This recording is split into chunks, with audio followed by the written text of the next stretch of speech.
Good morning students. I am Rajkumar Mule from Electrical Department. 22 तारखेला तुमची end same exam आहे. आज 18 तारीख आहे. तर आपण काय करूया, एक स्मॉल लेक्चरचे पार्ट करतो मी आणि ते तुम्हाला पाठवतो. म्हणजे आजचा पार्ट असेल 3 मार्क्स क्वेश्चन. जर पॅटर्न असा आला म्हणजे कसा 3, 6, 7 बरोबर 3, 6, 7 और 3, 7, 7 येतो. काही वेळा 3, 7, 8 येतो. मोस्टली हाच पॅटर्न असतो 3, 7, 7 7 2 14 17 आणि 18 मार्क्सचा क्वेश्चन. तर याच्यामध्ये हा क्वेश्चन खूप इझी असतो लिहायसाठी. फक्त एक 4-5 पॉईंट लिहिले तरी तुम्हाला 3 मार्कचा क्वेश्चन अटेम्प्ट होऊ शकतो. आणि 3 × 4 इज 12. जर बारकाईने विचार केला तर 28 पाडायचे. 28 पैकी 12 इथं पडते. ठरलेले क्वेश्चन, ठरलेलं सगळं. पॅटर्न लिहायचं कसं हे पण मी तुम्हाला सांगतो. ओके, तर याच्यासाठी काय करावं लागेल, आपण युनिट वाईज बघूया. नेहमी मी सांगतो तुम्हाला BEE जर तुम्हाला काढायचं असेल तर बॅटरी ही तुम्हाला आलीच पाहिजे. करेक्ट. तर लास्ट टाइम क्वेश्चन होता बॅटरीबद्दल. एकतर applications of lead acid battery, application of lithium ion battery. सगळ्यात इम्पॉर्टंट मी तुम्हाला पॉईंट सांगतो. What is difference between lead acid and lithium ion. एक कॉमन डिफरन्स आहे, जनरल भाषेत सांगतो तुम्हाला. ज्या बॅटरीमध्ये पाणी असतं, काय असतं, ज्या बॅटरीमध्ये पाणी असतं म्हणजे आपण सर्व्हिसिंग करताना म्हणतो की बॅटरीमधलं पाणी बदललं, किंवा इन्व्हर्टरची बॅटरी सर्व्हिसिंगला म्हणतो आपण बॅटरीचं हे बदललं, डिस्टिल वॉटर, त्याला आपण पाणी बदललं म्हणजे डिस्टिल वॉटर बोलतो आपण. ज्याच्यामध्ये पाणी असेल त्याला म्हणायचं that is lead acid battery. मग ही कुठं वापरतात, लीड ॲसिड बॅटरी ही जुन्या गाड्यांमध्ये वापरायची. म्हणजे त्याला म्हणायचं कन्व्हेन्शनल बाईक. कन्व्हेन्शनल म्हणजे जुन्या गाड्यांमध्ये लीड ॲसिड बॅटरी वापरायची. मोबाईलमधल्या बॅटरीमध्ये पाणी असतं का? नाही सर, पाणी नसतं मोबाईलमध्ये. म्हणजे तिथं कुठली बॅटरी आहे तर that is lithium ion battery. आता नवीन गाड्या आलेल्या आहेत त्याला आपण EV म्हणतो, इलेक्ट्रिकल व्हेकल्स. व्हेकलमध्ये अगेन कुठली बॅटरी असेल तर इलेक्ट्रिकल व्हेकलमध्ये लिथियम आयन बॅटरी असेल. लास्ट टाइम असाच क्वेश्चन आला होता ॲप्लिकेशन बेस. तर हा क्वेश्चन आपल्याला अटेम्प्ट झाला पाहिजे. ओके, तर एकतर येतं applications of lead acid battery और applications of lithium ion battery. Correct. त्यानंतर एक दुसरा क्वेश्चन असतो, what is RTC and factor affecting RTC. RTC काय असतं, रेझिस्टन्स टेम्परेचर कोएफिशियंट. तुम्ही बुक उघडल्या तुम्हाला एक अल्फा दिसेल. अल्फा इज इक्वल टू, त्याला बरेचसे फॉर्म्युले, म्हणजे स्लोप काढून त्याला टेम्परेचर हे असतो डिवाइड बाय टेम्परेचर. याचं युनिट असतं पर डिग्री सेल्सिअस. तर इथं व्हॉट इज RTC आणि फॅक्टर अफेक्टिंग RTC हे लक्षात राहिलं तर तुम्हाला फॉर्म्युला, याचा फॉर्म्युला असा पण असतो बघा, slope divided by delta T. किंवा अजून 1-2 फॉर्म्युले. शक्यतो हा फॉर्म्युला लिहा जेवढं येते आपल्याला. हार्डली सांगतो तुम्हाला, मी पेपर बरेचसे चेक करतो BEE. 3 मार्कच्या क्वेश्चनला 3 पॉईंट्स लिहायचे असतात. 3 मार्कच्या क्वेश्चनला किती पॉईंट लिहायचे? 3च. 3 पॉईंट आणि 3 मार्क क्वेश्चन सिम्पल होते. याच्यामध्ये जर आलं व्हॉट इज RTC, RTCची डेफिनेशन लिहायला 1 मार्क आणि फॅक्टर अफेक्टिंग लिहायला किती मार्क? 2 मार्क. एक फॉर्म्युला बघा, R is equals to ρL/A. या कोण factor affecting? Resistance directly proportional to L, resistance inversely proportional to L. Okay, हा असा क्वेश्चन एक तयार होतो. पहिला क्वेश्चन काय झाला, युनिट नंबर 6 मध्ये 2 ते 3च क्वेश्चन आहेत. युनिट नंबर 6 मध्ये 2 ते 3, त्यातला पहिला क्वेश्चन असा असतो application of lead acid battery किंवा application of lithium ion battery. Second question what is RTC, factor affecting RTC. हे 2च क्वेश्चन आहेत जे युनिट नंबर 6 मध्ये आहेत. ओके, काय प्रॉब्लेम असेल कमेंट करा, मला लगेच विचारा, कॉल करा, काही इश्यू नाही. चला आता येऊया आपण युनिट नंबर. मी नेहमी सांगतो इथं खाली लिहितो, फर्स्ट तुम्ही युनिट नंबर 6 करा, देन युनिट नंबर 4 करा, देन युनिट नंबर 5 करा, देन युनिट नंबर 3 करा. क्वेश्चन सॉल्व्ह करताना ह्याच पॅटर्नने सॉल्व्ह करा. युनिट नंबर 6 परफेक्ट सोडवलं तर युनिट नंबर 6ला तुम्हाला 9 म्हणलं तरी 12 मार्क पडतात. मी सांगितल्याप्रमाणे युनिट नंबर 4 केला तर तुम्हाला त्याला कमीत कमी 10 पडतील. 10 ने 12 झाले 22. याची थेरी येते 10 मार्काला, इथंही 10 मार्क पडतात. इथं तुम्ही पास होता विदाउट न्यूमेरिकल अटेम्प्ट करता. पण आपण न्यूमेरिकल पण अटेम्प्ट करणार. आपण ज्या पद्धतीने शिकवतो त्या पद्धतीने गेला तर लास्ट टाइम माझा 98चा हायेस्ट होता आणि या टाइमला पण मला आय थिंक चांगले मार्क येतील मुलांना जर पेपर आपल्या पल्ल्यामधला आला तर. ओके चलो, तर युनिट नंबर फर्स्ट 6 बघितला आपण. 3 मार्कचे क्वेश्चन किती आहेत? 2च आहेत. 3 मार्कचे क्वेश्चन किती आहेत? 2 क्वेश्चन्स. आता युनिट नंबर 4 मध्ये बघू. युनिट नंबर 4 काय? It is polyphase circuit. Polyphase circuit open केले की पहिला असतो क्वेश्चन नंबर 1 आहे balance condition of 3 phase system. काय बॅलन्स कंडिशन आहे? इथे लक्ष द्या. इथं लक्ष दिलं पुस्तकात एकदा बघा, संपला विषय. ओके चला. This is R, this is Y, this is B. याच्यामधला अँगल किती असतो? 120, 120, 120. काय बॅलन्स कंडिशन आहे? जर 3 मार्काला क्वेश्चन आलं तर किती पॉईंट लिहायचे? Maximum 6 point maximum. पण 3 मार्कला 3 म्हणजे 3 पॉईंट लिहिले त्याला 3 मार्क असतात. चला फर्स्ट पॉईंट काय? फर्स्ट पॉईंट असा आहे याच्यामधला अँगल किती असतो? It is 120 degree. Balance condition of 3 phase system. Balance condition. Okay. 3 फेजमध्ये रेजिस्टन्स सेम असावा. 3 फेजमध्ये इम्पिडन्स सेम असावा. इम्पिडन्स म्हणजे काय? झेड. ॲडमिटन्स सेम असावा. बघा झाले 3 किती पॉईंट झाले? 4 पॉईंट झाले. नेक्स्ट याच्यामध्ये जेवढं व्होल्टेज अप्लाय केलेलं आहे तेवढंच व्होल्टेज कशामध्ये पाहिजे? याच्यामध्ये पाहिजे. तेवढंच व्होल्टेज याच्यामध्ये पाहिजे. म्हणजे आपण काय म्हणूया? Phase voltage V R is equal to V Y is equal to V B. Line voltage असेल तर V R Y is equal to V Y V is equal to V B R. किती point झाले फक्त बघा. म्हणजे काय करायचं? Simple सांगतो. जेवढं व्होल्टेज इथं आहे तेवढंच इथं पाहिजे, तेवढंच इथं पाहिजे. जेवढा करंट आहे आता फक्त विचार काय करायचं? आय करायचं. I R is equal to I Y is equal to I B. I R Y is equal to I Y B is equal to I B R. किती पॉईंट झाले बघा. म्हणजे simple. What is balance condition? ही पहिली thing याच्यामध्ये angle 120 पाहिजे. जेवढं voltage मी apply आरला केले तेवढंच वायला पाहिजे, तेवढंच बीला पाहिजे. Line voltage as well as phase voltage. Same line current as well as phase current. Then जेवढा रेजिस्टन्स तिघांमध्ये सेम पाहिजे. इम्पिडन्स सेम पाहिजे. प्रॅक्टिकल जर तुम्ही केलं असेल तर ते 3 फेज सिस्टीमला आपण बल्ब लावले होते, लॅम्प लोड लावला होता. जेवढा लोड मी आरला देतो तेवढाच लोड वायलाही पाहिजे आणि तेवढाच लोड बीलाही पाहिजे. That is balance condition. Unbalance condition काय? याच्यातला अँगल बदलेल. रेजिस्टन्स याला वेगळा, याला वेगळा, याला वेगळा. हा होतो 3 मार्क्सचा question. Right balance condition of 3 phase system. Very very important question. कुठल्या? युनिट नंबर 4 मधला. युनिट नंबर 4 मधला पॉलीफेज मधला. This is balance condition of 3 phase system. चला नेक्स्ट हा कळाला असेल. ओके.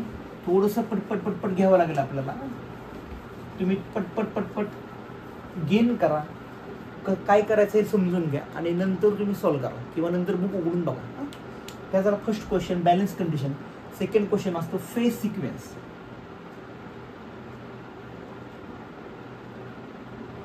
सेकंड क्वेश्चन असतो काय? Phase sequence. What is phase sequence?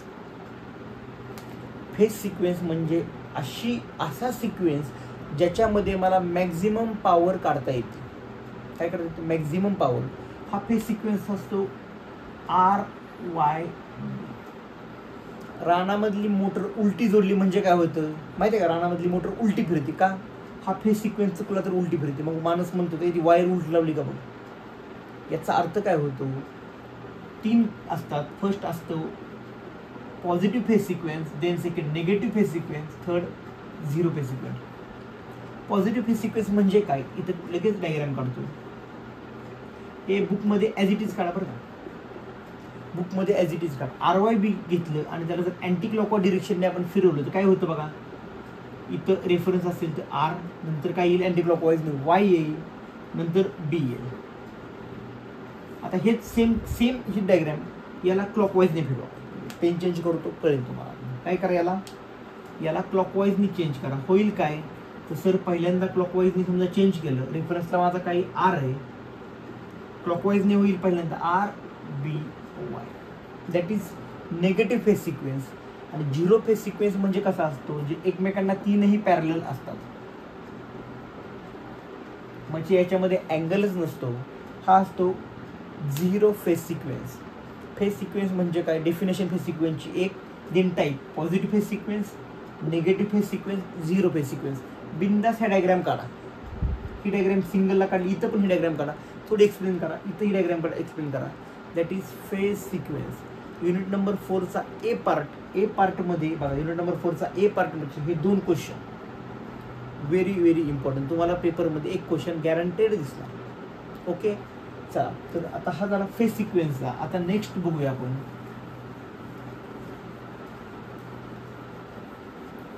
Next बघू युनिट नंबर 4B ट्रान्सफॉर्मर, ज्याला BW काढायचं आहे त्यासाठी transformer and battery very very important topic. हे टॉपिक केल्यावरती BW आरामात सुटतो. चला, ट्रान्सफॉर्मरचा एकच क्वेश्चन येतो, काय, laminating steel core. Right short note on laminating steel core असा क्वेश्चन असेल. मग काय, फर्स्ट सांगतो तुम्हाला, ह्याची स्टोरी सांगतो थोडी. एक असतो करंट, म्हणजे समजा हा कोर आहे ट्रान्सफॉर्मरचा. होतं काय, याच्यामध्ये पहिल्यांदा काय होतं, EMF तयार होतो, करंट असतो. मग होतो काय, इथून इथं EMF फ्लो होताना इथला जो करंट आहे, वेगळ्या पेनने दाखवतो, इथला करंट इथून फ्लो होताना थोडासा याच्या बॉडीवरती फ्लो होतो, याच्या बॉडीवरती. मग एखाद्या स्टील कोरच्या किंवा कुठल्याही कोरच्या बॉडीवरती करंट फ्लो व्हायला लागला की ती बॉडी गरम होते, आपली मोटर पण गरम होते. आणि मोटर गरम होणं किंवा बॉडी गरम होणं म्हणजे हीट तयार होणं. आणि heat is nothing but energy. म्हणजे हीट एनर्जी तयार होण्यासाठी एक करंट इथला काय करतोय, एक करंट आहे, त्याच्यामुळे इथे हीट तयार होती, त्या करंटला म्हणायचं एडी करंट. तो करंट एडी करंट आहे इथं.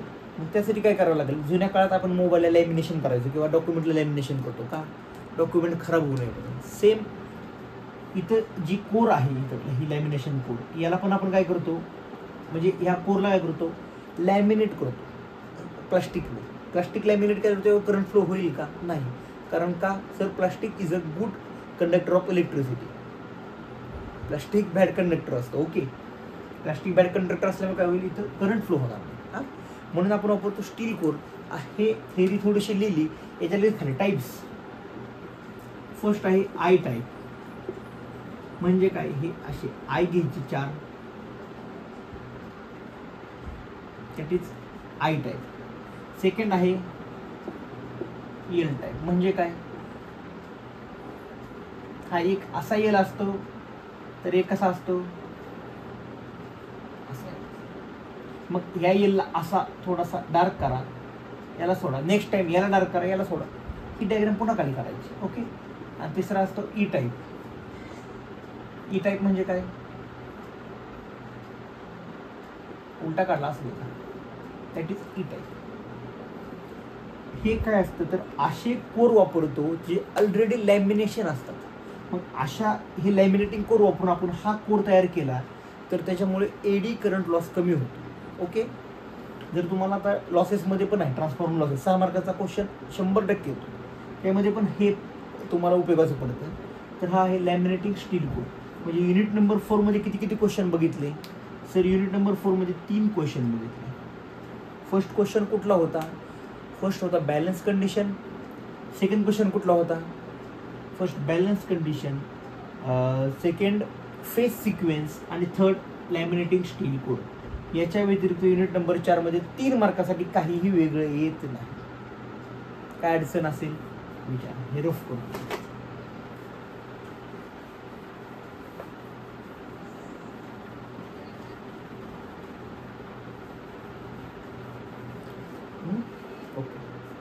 सर तुम्ही युनिट नंबर 5 खूप आम्हाला अवघड वाटतो, डीसी सर्किट. डीसी सर्किटचे न्यूमेरिकल एका वेळी नाही केले तरी चालतील, थेरी करायची. अच्छा, काय असते थेरी, युनिट नंबर 5 मध्ये अगेन 4 मार्कांसाठी क्वेश्चन येतो. 4 मार्कांसाठी कुठले क्वेश्चन असतो, फर्स्ट असतो व्हॉट इज KVL. KVL म्हणजे काय, किर्चॉफ्स व्होल्टेज लॉ. सेकंड असतं what is KCL, it is Kirchhoff's current law. Kirchhoff voltage लॉचं स्टेटमेंट लिहायचं, it is nothing but summation of, हे कट करतो, it is nothing but summation of voltage drop plus EMF. It is summation of voltage drop plus EMF. याचं summation केल्यावरती KVL तुम्हाला मिळेल. यासाठी KVLचा video बघा आपला, त्याच्यामध्ये मी छान एक्सप्लेन केले, ते ॲज इट इज एक्सप्लेन केलं. 4-5 मिनिटाचा हार्डली व्हिडिओ असेल KVLचा, तो बघून घ्या. सेकंड असतं KCL. KCL म्हणजे काय, इनकमिंग ॲट अ नोड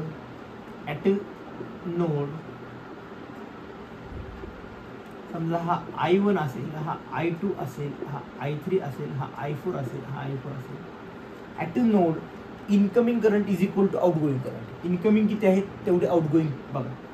इथं कोण इनकमिंग आहे, एक इनकमिंग आहे, 2 3, म्हणजे I1 plus I2 plus I5 is equal to what, I4 plus I3. It is nothing but KCL. Statement आहे KCLचं. KVL KCLचे ऑलरेडी व्हिडिओ सेंड केलेले. जर तुम्ही नीट व्हिडिओ बघितले KVL KCLचे, न्यूमेरिकल पण तुमचे सॉल्व्ह होणार, विश्वास ठेवा माझ्यावरती. KVL KCL superposition Thevenin theorem जर तुम्ही नीट बघितलं तर त्याचे तुम्हाला न्यूमेरिकल सॉल्व्ह होतील.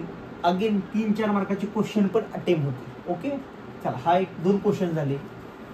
नेक्स्ट क्वेश्चन आहे क्लासिफिकेशन ऑफ नेटवर्क. म्हणजे डायरेक्ट येतं डिफाईन ॲक्टिव्ह नेटवर्क. एकदा सांगतो, टेन्शन घेऊ नका. फर्स्ट आहे ॲक्टिव्ह नेटवर्क, पॅसिव्ह नेटवर्क. म्हणजे काय, ॲक्टिव्ह नेटवर्क म्हणजे जिथं कुठं तुम्हाला एनर्जी सोर्स असेल that is called active network. Energy source present असेल, एनर्जी सोर्स ॲबसेंट जिथं काय, इथे लिहितो शॉर्ट फॉर्ममध्ये. Energy source present active, absent असेल तर पॅसिव्ह. नेक्स्ट आहे युनिलॅटरल आणि बायलॅटरल. हे बुकमध्ये बघा खूप इझी आहे, पण तुम्हाला कळालं तर मग ते वाचायची पण गरज नाही. युनिलॅटरल म्हणजे काय, it is depend upon current direction. म्हणजे जर करंटची डिरेक्शन अशी इकडून असेल तर हे डिपेंड असेल एखादी गोष्ट, त्याला म्हणायचं युनिलॅटरल. बायलॅटरल म्हणजे काय, ते डिपेंड नसतो. डायोडला एकाच साईडने करंट द्यावा लागतो. जर एका साईडने करंट दिला तर तो चालतो, त्याला दुसऱ्या साईडने दिला तर इकडून जर करंट दिला तर ब्लॉक करतो. That is unidirectional. करंटवरती डिपेंड आहे आणि हा करंटच्या डिरेक्शनवरती डिपेंड नाही. कुठूनही कसाही द्या, रेजिस्टन्स चालतो. That is bilateral network. It is unilateral network. नंतर आहे लूम नेटवर्क आणि डिस्ट्रीब्युटेड. लूप म्हणजे काय, जिथं RLC हे इलेमेंट वेगळे करता येतात आणि इथं RLC एलिमेंट वेगळे करता येत नाही. That is distributed network. Loop झालं, डिस्ट्रीब्युटेड झाले. आता एक राहिलं, लूप डिस्ट्रीब्युटेड झालं.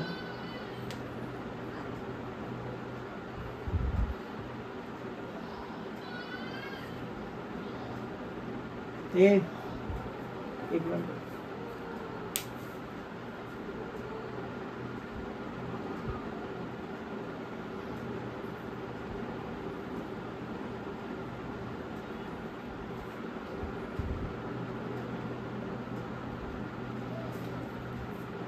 ओके चला पुन्हा.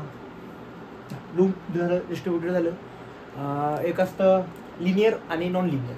लिनियर म्हणजे काय, जो टाईम बरोबर व्हॅरी होतो त्याला म्हणायचं लिनियर, आणि जो टाईम बरोबर व्हॅरी होत नाही त्याला म्हणायचं नॉन लिनियर. ओके, तर हे असे पार्ट आहेत क्लासिफिकेशन ऑफ नेटवर्क. याच्यामध्ये अजून एक क्वेश्चन राहिला,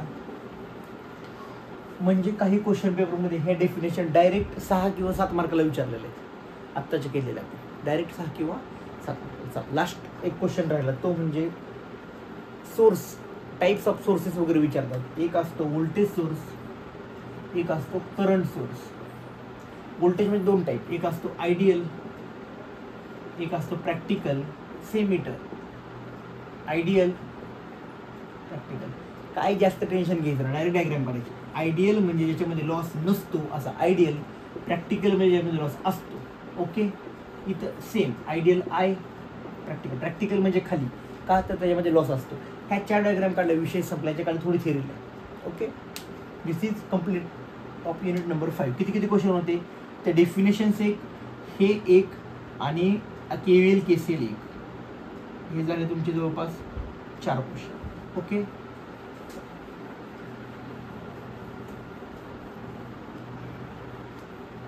आता राहिला last unit number 3. Unit number 3 मध्ये तशा विचारण्यासारखे खूप क्वेश्चन आहेत. तुम्हाला फेजर डायग्राम काढता आल्या पाहिजेत. RLC सर्किटच्या ऑलरेडी फेजर डायग्राम आपल्या व्हिडिओमध्ये आहेत, ते बघा. RLCच्या फेजर डायग्रामवरती डायरेक्ट येतं draw phasor of RL circuit and plot. Draw phasor of direct RLC circuit येतं आणि पॉवर ट्रायंगल काढा असं विचारलं जातं. अशा टाईपचे क्वेश्चन असतात. फर्स्ट पॉवर ट्रायंगलचा क्वेश्चन बघूया आपण. What is power triangle?